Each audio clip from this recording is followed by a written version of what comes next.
Hey guys, I'm going to do a review, an album review of Megadeth's album Rust in Peace.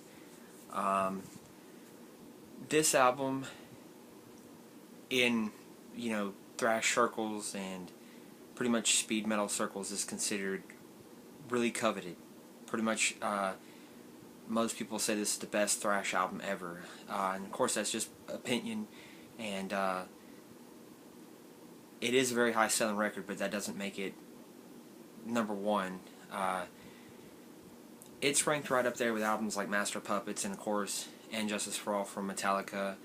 Um, for me, personally, I am a big thrash fan, and I think this album is pretty much flawless.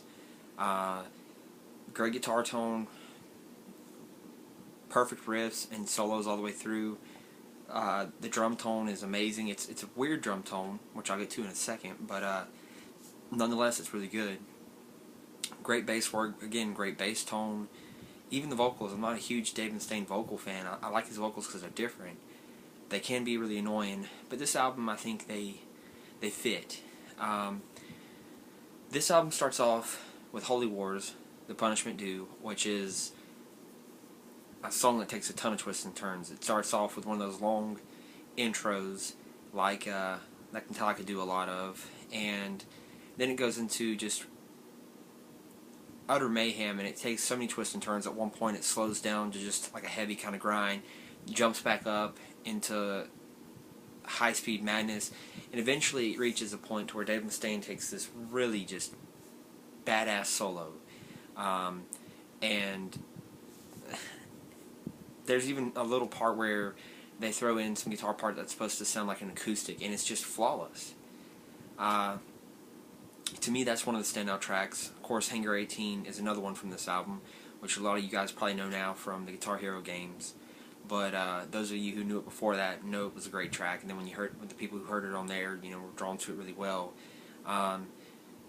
Hangar 18 is pretty much a setup for what this album's about, and that's great riffs, but great solos, and that's the big thing, that this album is just basically Dave Mustaine and Marty Friedman trading solos off. Anytime there's a solo from one of them, you know there's going to have to be a response solo from the other one. And I think that's really cool. And it does it to the point where it's not like, oh my god, I wish they just stopped soloing and riff now. They do it in between these awesome riffs. And that's the thing too, is the riffs are fast like you want in thrash music, and the songs are kind of short. The first song I think is the most lengthiest one. That and Hangar 18 I think are the lengthiest ones on the album. But after that, this album's a fast album, fast songs, fast riffs, again, fast solos. The guitar tone on this is typical late 80s guitar tone. Somewhat of that mid-scoop sound, but it has such a tone to it, it's great. And I'm sure they layered the crap out of the guitars. I can guarantee they did it. But if you listen to it, it just produces one of the best guitar sounds ever. Then kind of going off into the other instruments, this album's really great because the bass is actually up in the mix, which, Metallica, or Megadeth is pretty good for that. Bands like Metallica and stuff didn't all the time. Back before Newstead, they had bass higher up in the mix. But to me, it was never high enough in the mix. I'm not a bass guy. I play guitar personally, but I think it can add a lot to the music, and a lot of thrash bands had nice heavy bass lines and bass up there with the guitars, and it added so much to music, and this album is a prime example of that. There's a couple standalone parts on the album where the bass, does its own thing. Tornado of Soul is the biggest one. It's actually not like a real technical kind of bass thing, but it's just like a bass track. It's a short track, but it's pretty much focused on the bass, and it's really cool.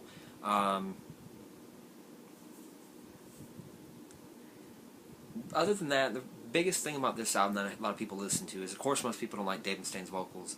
A lot of them will say, oh, it fits this album, and that's kind of my personal thing too, is I think Dave's album, or vocals, are different, but on this album they definitely belong, and I wouldn't change them. But the biggest thing I get a lot of people critiquing about this album is the drum tone. A lot of people hate it. I personally like it, and the drum tone sounds like, honestly, like the drums are padded or something. They don't have like a lot of, I guess, reverb kind of to them. Like a lot of guys, when they hit the drum, you have that like kind of almost echo kind of sound. This is more of a just hit it and it's dead, hit it and it's dead, you know, kind of thing like that. And everything, the bass drums, everything sound like that. But I think it gives it a cool sound, and there is double bass on this album, which is another thing that's pretty cool. He doesn't just do your typical double bass, like machine gun double bass crap. He does real rhythmic kind of stuff that I've only heard from a few other bands. If you listen to like Celtic Frost's first album, Morbid Tales, it's got double bass that sounds like that. Sadus, they have a lot of double bass like that, and it's really cool because you don't hear hardly anybody do it. But the thing is with that padded tone, it added something to the album, I think. And my personal opinion, and I might be wrong, there are a lot of mids on this album from the guitars, especially in the solos. But I think a lot of the riffs are mid-scooped. Just the reason they sound so good is it's layered. So I personally think they padded the drums, gave it like a really padded sound, to where they could have mid-scooped guitars, and you still be able to hear the guitars over the drums. I don't know if that makes sense.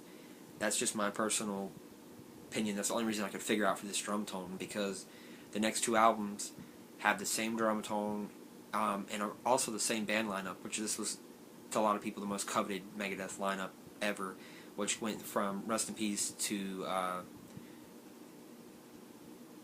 Euthanasia was the third one. I don't forgot the album name, but anyways, they did 3 albums with this lineup, and it was a great lineup. I like it.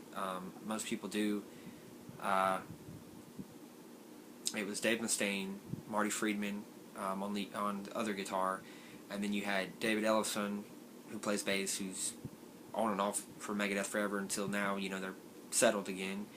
And then for drums, it was Nick Menza, which is a pretty cool guy. I mean, if a lot of guys have been with Megadeth, and if they're not with Megadeth, you don't know what they're doing now. And like, if you look them up on YouTube, they're just doing random guitar shit or drum shit. But anyways, this was a good lineup. That's the biggest critique I get, is about the drums. And a lot of people don't understand what's going on with the drums. They're like, there's double bass, but why aren't they doing, you know, fast stuff? That's not what they were going for. It sounds great. Personally, to me, this is one of the best thrash albums ever. And this is one of those albums that if you're into rock at all, whether you're into thrash, death metal, whatever, if you're into any kind of guitar-based, you know, music, this is an album you have to hear. And in my personal opinion, it's one of my favorite albums ever. It and Injustice for All from Metallica are like right there together. I can't choose between either of them. I mean, some days I lean towards one and some days towards the other. I think Metallica's Injustice for All might have like a little bit of a heavier overall tone, but that's a lot of because of the way, you know, once it was time to be mixed or edited or whatever, you know, Lars and James kind of turned the guitars and drums up, and that's why when you listen to it now, it almost like blows up your speakers. It's because of that. So, you know, overall it has like that heavier, kind of darker side to it, but I think that Injustice for All kind of has an overall different feel. It's supposed to. It's a different band, it's a different album, but to me this is just an album that's what thrash is about. This album's got some technicality to it, but it's also not something that's so unachievable. You can, if you've ever seen these riffs, if you're a guitarist, you'll know what I'm talking about. If you ever look at these riffs, like, they're using basic power chords and stuff, but it's just the thought behind it and the speed behind it that make it have that amazing thrash metal sound. And that's about, I mean, there's nothing more to say about this album. Just if you've never heard it, go listen to it. Especially if you call yourself a metal fan or a thrash metal fan, you've got to hear this album. And if you have heard it, then you know what I'm talking about. It's a great album. I'm sure there's somebody out there who doesn't like it. That's cool too, but I find this album hard to hate. You might hate the vocals, maybe the drum tone, but still, there's so much goodness coming from it that I think you can get over it. For me, if I had to rate this 1 to 5, this would definitely be a 5. And of course, that's from a metalhead's point of view. If you were looking at it from somebody who wasn't a metalhead, I would still have to say they'd have to give this a 4 or a 5, because it's just an album that you can get into. It has such a sound and such riffs and everything. I mean, even down to the album artwork, it's amazing. Definitely, check it out. And if you guys disagree, let me know. I mean, if you agree, let me know. Either way, I hope that if you've never heard it before and you go out there and find it, I hope that's something that I did, because I want to introduce people to this if they haven't heard it, and I also want to know if you don't like it, why you don't like it, because for me, I never get that, but there are people out there who don't like it.